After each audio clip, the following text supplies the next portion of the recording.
Galvan here with Story Time. Ready to read your story tonight. Thanks for joining me. And we're going to continue to celebrate Women's History Month with some really great women doing really cool things. Hola, comunidad de Greenfield. Soy Superintendent Galvan. Aquí con ustedes del sitio escolar de Greenfield leyendo más historias sobre la mujer. Y esta noche vamos a leer sobre una señora que encuentra y busca dinosaurios, los huesos. Y eso es fabuloso. Y también quiero dar la bienvenida a Mari Chapa, Academia de los Kodiak Bears allá. So, hola ustedes. I want to give a big shout out to Mary Chapa Kodiak Bears. If you're out there, I'm saying hello to you. And every night we're singing, maybe we'll sing, telling and celebrating a different school. And tonight we're going to celebrate Women's History Month again because tonight it's all about a paleontologist. Women who study dinosaurs and bones, and they dig. That sounds like a cool job. So if you're a girl and you want to do that, you can. Not just not for boys, it's also for girls. So Dinosaur Lady, the daring discoveries of Mary Anning, the first paleontologist. We've been reading lots of firsts with these books, and a long time ago, girls couldn't do a lot of things, and so that was not a good thing. And so today they can, but not a long time ago they couldn't. So we're going to read lots of books about things that you can be if you want to. So let's talk about being a paleontologist, someone who studies bones and studies dinosaurs. Mary Anning dodged high tides and crashing waves to scour the beach near her home of Lyme Regis, England. She filled her basket with curiosities to sell to tourists like seashells and fossils with fanciful local names like snake stones, devil toes, and angel wings.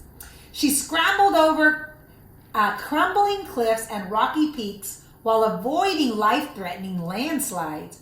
Despite the constant danger, Mary wasn't afraid. She was determined to uncover the area's long-buried secrets, no matter the risk. Mary learned to read and write at Sunday school, but she wanted to learn more. She had so many questions about the world and especially about bones and fossils. She would borrow books and copy scientific papers so that she could learn lots and lots. One morning, while Mary was with her brother exploring the cliffs, they found something surprising. They noticed a rock was like a large eye socket looking right back at them, and they wondered what it was. Carefully, they chiseled away dirt and found and exposed a 4-foot-long head with a pointed snout. It had a massive jaw, hundreds of teeth. It was frightening, but Mary wasn't scared. She was fascinated. The crowd workers from the villages helped dig out it and carry it home. It's the head of a dinosaur. Wow. While the men returned to their work, Mary set out to find the creature's body. The cliffs were constantly shifting and sliding, so it wasn't very easy. But she was determined to find the rest of the dinosaur. After almost a year, Mother Nature lent Mary a helping hand. The powerful wind and the pounding rain from a storm allowed many more bones to wash up on shore. Boldly, Mary chipped away at the rocks and uncovered ribs, vertebrae, and even flippers. Was it a crocodile? Was it a fish? A lizard? What was it? No one knew. Was she scared? Nope, not at all. But many villagers were. Soon they were talking all about Mary's monster that she discovered and pulled out from the earth, and some people were scared. The collector donated this creature or this dinosaur once they put it together to a museum exhibit. So they studied it, they calculated it, they debated what it was, and they finally named it a Ichthyosaurus, which meant a fish lizard.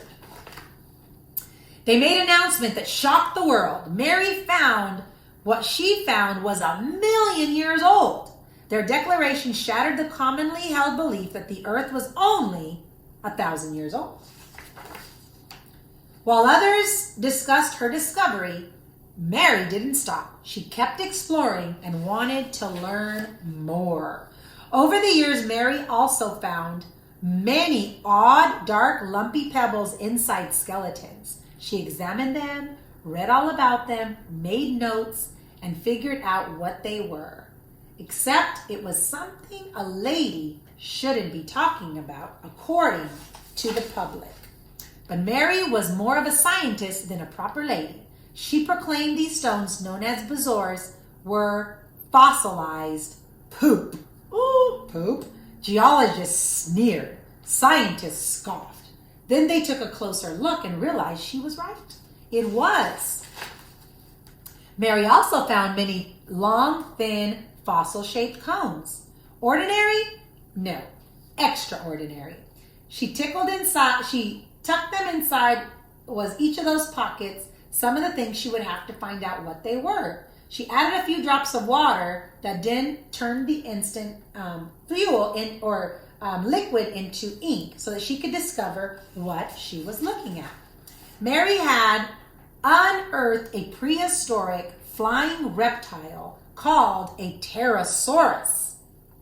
So she was finding more and more dinosaurs. Even though Mary could identify a species from one single bone and she didn't know what it was, she would still study. But the problem was, women were not allowed to do it. But she didn't care. She couldn't resist studying. But the problem was, she couldn't go to the university classes where the men were studying all about dinosaurs. So what did she do? Mary knew her discoveries were important and would change the world as we knew it today. And so did many geologists, scientists, and scholars. Because where did they go for their questions? They went straight to Mary. Eager to learn more, they followed her to the cliffs and even followed her to the depths of the earth when it was even dangerous to be there.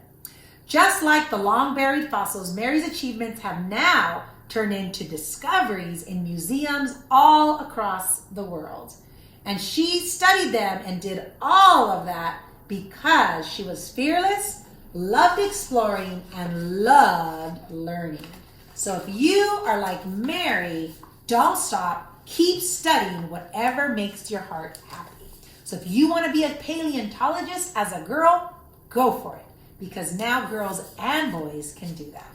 Thanks so much for joining me here tonight. I'm so proud of you, and I'm sending a great big bear hug from our family to yours.